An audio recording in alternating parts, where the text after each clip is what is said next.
لەیەکێک لە یاریە بەهێزەکانی خولی ئەستێرەکانی عێراق و لە هەفتەی چوارەم زەورا لەسەر یاریگای خۆی پێشوازی لە زاخۆ کرد.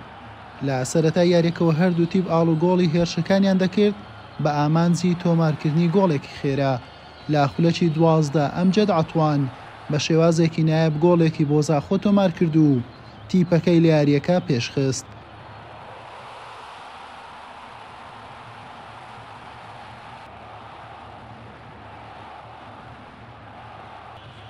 نەورەسەکانی بەغداد بە کۆمەڵێک هێرش وەڵامی کوڕانی خابووریان دایەوە و لە هەوڵی یەکسانکردنەوەی ئەنجامی یاریەکە بوون.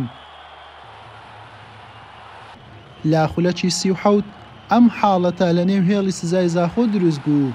یارزانانی زەورا داوای گەڕانەوە بۆ ڤاڕیان لە ناوبشوان دەکرد پاش سەیرکردنەوەی حاڵەتەکە لەلایەن واثق محەممەدەوە بۆی دەرکەوت لێدانی سزایە و ئیبراهیم غازی هێرشبەری کوردی گۆڵکار جێبەجێ کرد و ئەنجامەکەی بۆ زەورا پێ یەکسان کردەوە.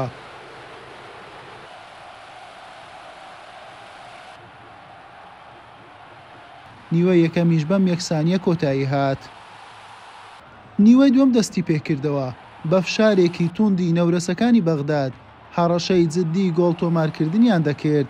لە خولەکی 52 عەلی یوسف بەلێدانی سەر گۆڵی دووەم و پێشکەوتنی بۆ زەورا تۆمار کرد.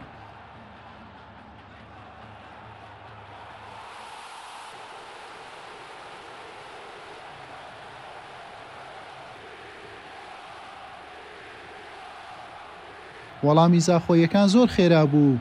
تەنها دوای دوو خولەک مەحموود ئەسوەدی سووری بە تۆمارکردنی گۆڵی دووەم بۆ زاخۆ ئەنجامەکەی یەکسان کردەوە.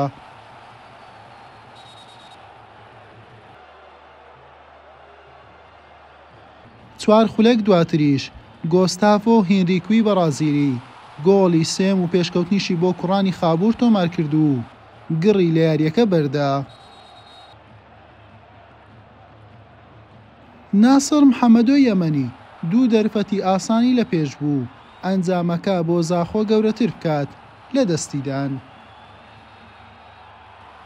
سپی پۆشەکانی بەغدادیش دەستەوەستان نەبوون بەڵام بەرپەرچی دەرفەتەکانیان دەدرایەوە لەلایەن عەلی کاظمی گۆڵپارێز و بەرگریکارانی زاخۆ. هەر بۆیە یاری بە ئەنجامی 3 گۆڵ بەرامبەر 2 گۆڵ بە سەرکەوتنی سوورپۆشانی زاخۆ کۆتایی هات. بەم شێوەیە زاخۆ کۆی خاڵەکانی بۆ 8 خاڵ بەرز کردەوە و بە کاتی خانەی سێمی ڕزبەندی گرت. لە هەفتەی پێنجەمیش چوارشەممە لە دێربی بادینان میوانداری دوهۆک دەکات. زەوڕاش بە 7 خاڵەکەی لە دوای یانەکانی پێشەوەی ڕزبەند دێت. لە یاری داهاتووی سێشەممە لە بەسڕا دەبێتە میوانی مینە. حوسێن محەممەد، کەناڵی پێام.